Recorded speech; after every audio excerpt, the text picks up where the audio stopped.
Hey, real quick before the video begins, if you find this video useful, be sure to leave a like down below. And to stay up to date on my content, remember to subscribe and click the bell icon to be notified of my uploads. Enjoy the video.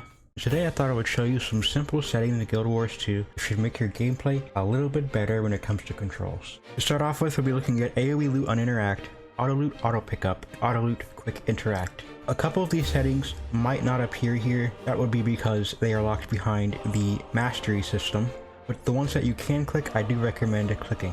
As for NPC player names and such, this is up to your own discretion. I just like to have player names turned off for the sake of being able to see stuff when there's lots of people around me. This is very important right here. Show skill recharge and show target health percent. What this basically does is, when you use a skill, it goes on a cooldown. But when you have this turned off, you do not have a number there. I find this to be helpful, so I know exactly when my cooldowns are coming up. And as for show target health percent, when we look at this wasp over here, for example, you can see that it is at 100% HP. But if you turn that setting off, that number goes away. I find this helpful when I'm going against enemies and I'm on a Reaper, for example, where they have a skill that if the enemy is below 50% HP, you can use your 2 skill with no cooldown. That's why I turn this on, so I'm not guessing when they are below 50% HP. When it comes to thick party health bars, thick squad health bars, always show party health bars and always show squad health bars. What this basically does is, when you're in a party or a squad, the people in that group will always have their health bars above their head. And when it's thick, it means that the health bar goes from a very tiny rectangle to a bigger rectangle to help to see when people are low.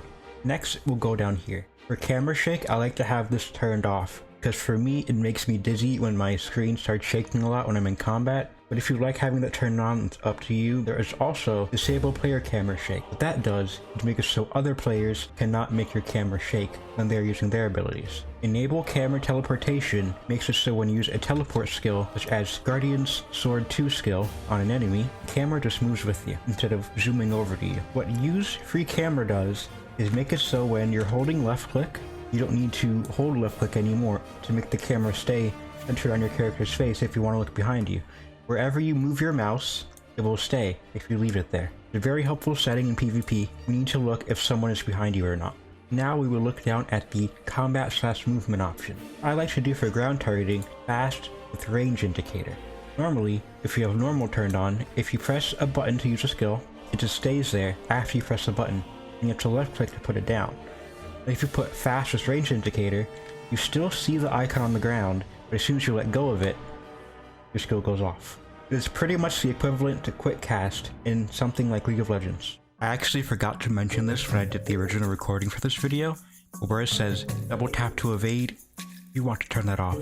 Trust me, you do not want to accidentally dodge when you're in a jumping puzzle. You might die. Instead, you should probably bind it to a button on your keyboard or mouse. I personally put it on my mouse. Now we will look at auto targeting.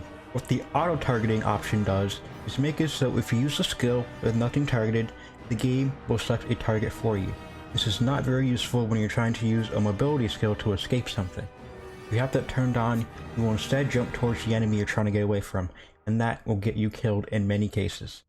What promote skill target does is when you hit an enemy with the ability without targeting them, it'll just automatically target them. It's just up to you if you want to turn on or not. It is very useful when you forget to tab target or click on things a lot. For melee attack assist, I recommend turning this off. This makes it so you cannot walk through an enemy's hitbox no matter how hard you press the W key. This is not very useful when you're trying to fight an enemy and you need to kite through them because you can't go through them.